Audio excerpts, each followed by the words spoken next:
Hello, Dr. Grande here. Today I'll be analyzing the case of Keri Murphy and Rebecca Keller. This is a bizarre case that has a few twists and turns. It should have been a pretty straightforward case in my opinion, but it ended up being long and complicated. I'll start with the background, move to the timeline of the crime, then offer my analysis. Keri Murphy was born in the mid-1990s and lived in Humble, Texas, which is just northeast of Houston. Her father, Don, was a machinist, and her mother, Mary Ann, worked for the Department of Public Safety. Keri had an older brother named Scott. The family lived in a 1,400-square-foot house on Poplar Ridge Lane. Growing up, Keri always struggled with her weight and felt like an outsider. In high school, she failed to connect with her classmates and didn't quite fit in. In the fall of 2010, when Keri was 15 years old and a freshman in high school, she met a 19-year-old senior named Rebecca Renee Keller while they were both in choir. Rebecca was a loner who was considered by some to be bad news. Despite the age difference, Rebecca, who went by the name Bunny, wanted a romantic relationship with Keri. In the state of Texas, the Romeo and Juliet laws indicate that consensual sex is permitted as long as both participants are 14 or older, with an age gap no greater than 3 years. The gap between Keri and Rebecca was 4 years. Sexual activity would have placed Rebecca in legal jeopardy, but she did not seem to be particularly concerned about this. Rebecca pressed forward with the relationship anyway. The bunny was willing to hop into danger. Keri was overwhelmed by this new romance with Rebecca. It was the first time she ever had romantic contact with anyone. She became obsessed with the relationship. It was described as all-consuming. Keri kept the relationship secret from her parents, but eventually she told them about Rebecca.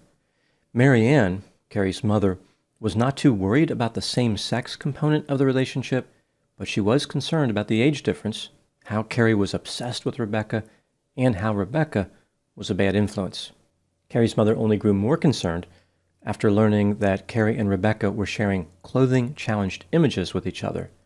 As if this wasn't concerning enough, Keri and Rebecca were caught in the shower together at the Murphy family house. On one occasion, when Rebecca refused to leave the house, Mary Ann called the police. Rebecca was arrested for trespassing. Nothing that Mary Ann did was sufficient to stop the teenage romance. Keri and Rebecca continued to see each other anyway. They were sneaking around. Rebecca even gave Keri a secret cell phone, which they referred to as the bunny phone. Now moving to the timeline of the crime. On July 15, 2012, Keri Murphy and her mother, Mary Ann Murphy, were alone in the Murphy family house. Both Keri's father and her brother were working overnight.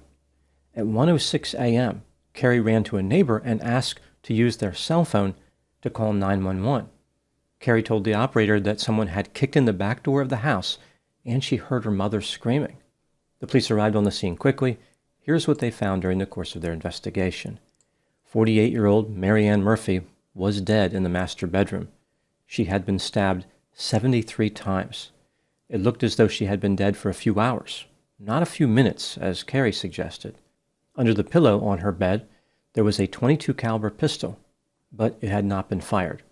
Mary Ann kept it there for self-defense, but apparently she wasn't able to access it during the attack. She might have been startled awake by the perpetrator. A back window of the house had been broken, and there was a brick on the floor. The police found it curious that there was more glass on the outside than on the inside, almost like the glass was broken from the inside of the house. Furthermore, the broken glass did not explain how the intruder made entry.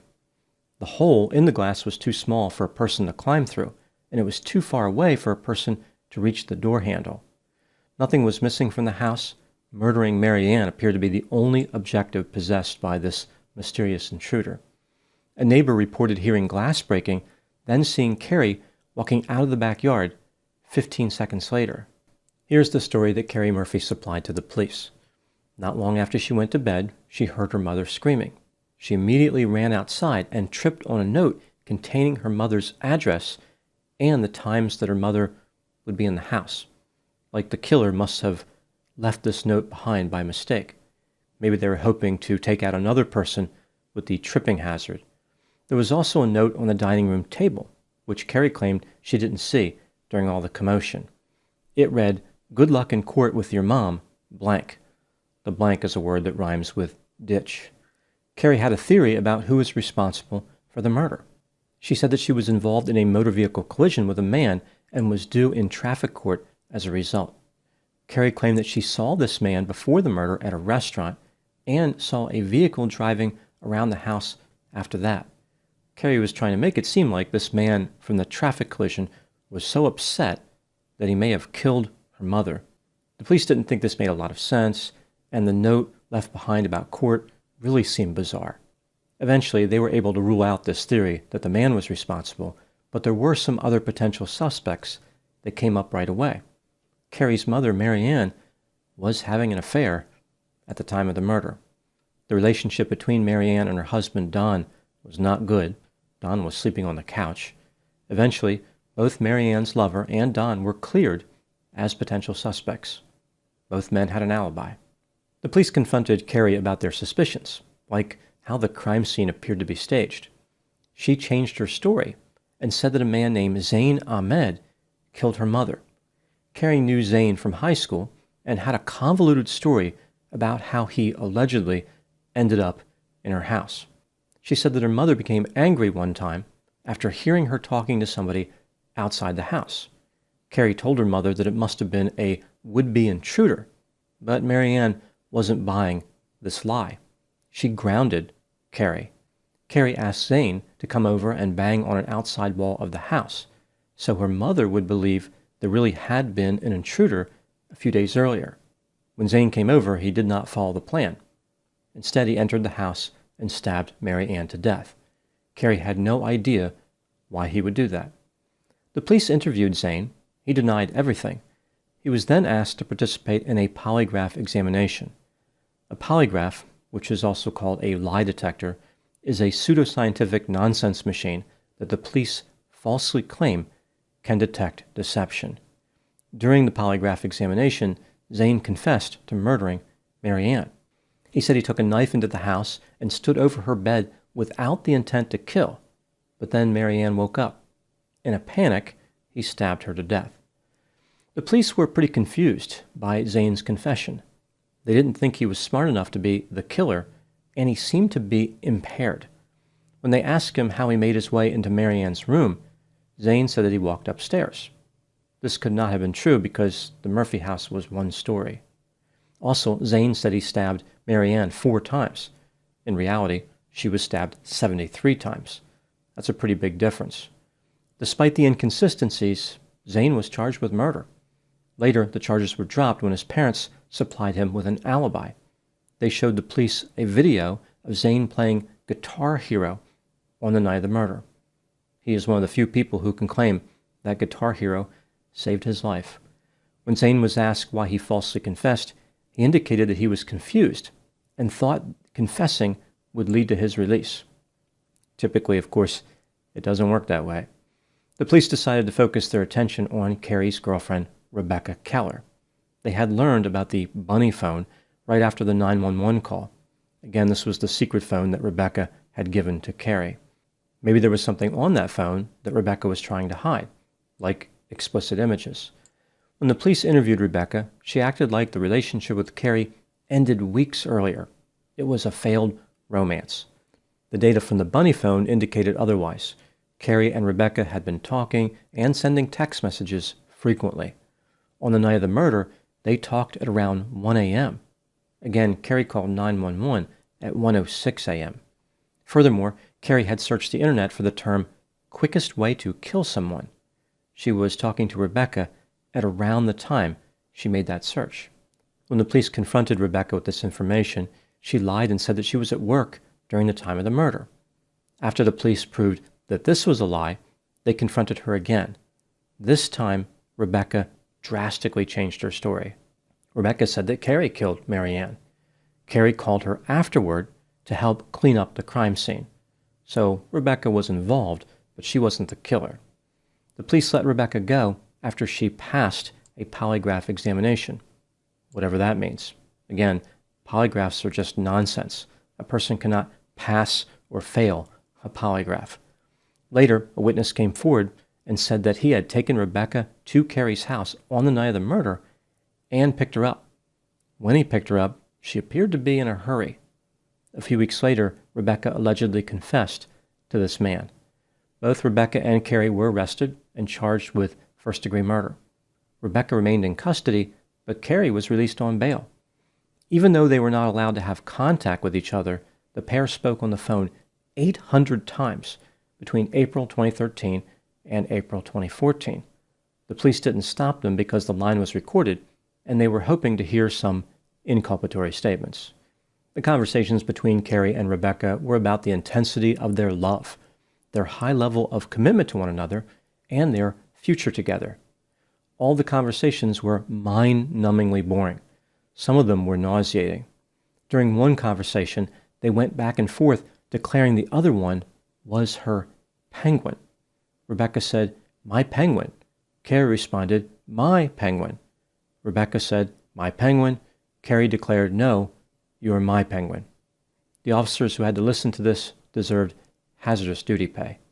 The penguin-fueled discussions of eternal love did not prevent Keri and Rebecca from getting snowed in by a mistake. During one conversation about going to the Murphy family house, Rebecca said, "You didn't see what I saw." Ostensibly, she was referring to Marianne's body. Keri responded, "Yes, I did. I was standing in the doorway." After this admission, Keri said, "We won't talk about that." But the damage was already done. They already talked about it. Ultimately, both Rebecca and Keri pleaded guilty to first-degree murder. If they had gone to trial, a conviction was pretty likely. Rebecca Keller received 60 years in prison. She could be out as early as 2042 at the age of 50. Keri Murphy received 30 years. She will be eligible for parole in 2028 at the age of 32.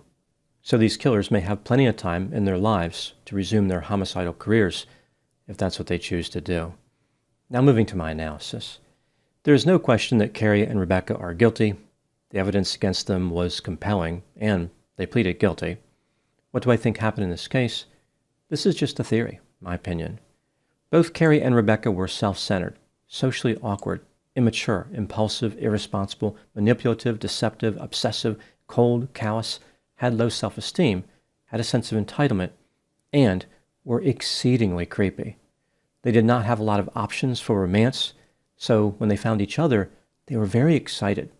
Introducing a sexual component into the relationship would have made it illegal in Texas, although this would not have been illegal in every state. For example, in the state of Colorado, the acceptable age gap is 10 years. Furthermore, sometimes when the age gap is so close to the line, the offense may not be vigorously pursued by the police. Rebecca probably hoped to fly under the radar, but Marianne's opposition to the relationship made this difficult. This greatly increased Rebecca's chance of being prosecuted. Despite this, Rebecca continued to live dangerously. Her desire to be with Keri was stronger than a leopard seal's grip on a penguin. Their relationship consumed all their time and energy. The forbidden nature of their love made it more exciting. Eventually, Marianne discovered the bunny phone and asked Keri for the passcode. When Keri refused to provide it, Marianne claimed that she would go to work and find someone there who would hack into it. Again, she worked at the Department of Public Safety, so she may have been telling the truth. There may have been somebody there who had the skills to break into that phone. This threat caused Keri and Rebecca to panic. There may have been images on the phone which could have led to Rebecca going to jail. Before, the concern about being incarcerated was fleeting, but now Rebecca was really worried. Keri was worried as well. She did not want her penguin to be put on ice. Confronted with the inevitable discovery of these images, the lovers were desperate. This is when Keri searched the internet for the term quickest way to kill someone. She not only needed to have her mother dead, she needed it to happen fast. Keri conspired with Rebecca to eliminate Marianne. Keri bought the knife, Rebecca carried out the actual attack, like physically, and they both staged the scene. Through a series of clumsy and obvious lies, Keri and Rebecca managed to slow down the investigation by the police. Polygraph nonsense confused Zane and led to a false confession. More polygraph nonsense almost let Rebecca off the hook. Despite their irrational belief in polygraphs, the police managed to find the real killers, eventually. This case serves as a reminder that young lovers believe that anything is possible, which is exactly why they are so dangerous. The treachery started with a bunny phone, moved to a sadistic stabbing, and concluded with possessive penguin proclamations. One last area in this case I wanted to talk about was how the age gap relationship here, the Romeo-Juliet relationship, was viewed kind of differently. It was treated differently than one would expect. Like, why were these two given a pass? If Marianne had those images from the phone and kind of pushed things, a prosecution would have occurred, but nobody seemed to be doing anything prior to that. Everybody saw this relationship and just let it go. Clearly, there was an age difference there. People knew that age difference was there. This wasn't a secret. Again, Keri even told her mother about Rebecca eventually. So why did everybody ignore this relationship? If this was a male-female relationship, somebody would have been arrested. I think that sometimes when people see an age difference relationship between females, they're not quite as alarmed. It seems more innocent and less involving of manipulation or coercion or something like that. Of course, this isn't true, but people believe this. It looks more innocent. I also wonder, in this case, because these two weren't romantically active with anybody else, if people may have just felt sorry for them. Like they looked at them and said, well, they should be together because they're not really in a good position to find another partner. So we can forgive the age difference because we want them to be happy or something like that. Again, if it's illegal in the state of Texas, it's illegal. So it should have been reported. It should have been vigorously pursued by law enforcement, but this didn't happen. I think this is what people tend to do. They tend to look at these situations and just say, well, let the people, let the young lovers be happy. Just leave them alone as long as they're not causing trouble. So this is kind of a blind spot, right? This is an area where harm can occur because society is willing to just look the other way. They're having pity on the perpetrator instead of looking for equal justice for all. So there are people out there with permanent convictions on their record for these Romeo-Juliet type offenses. It must be difficult for them to look at a case like this where, for a while anyway, it just seemed to be forgiven, right? There was no activity, no actions taken by the police. So it just shows how there is kind of a double standard in this area, at least there seems to be. So those are my thoughts on the case of Keri Murphy and Rebecca Keller. Thanks for watching, and I'll talk to you soon.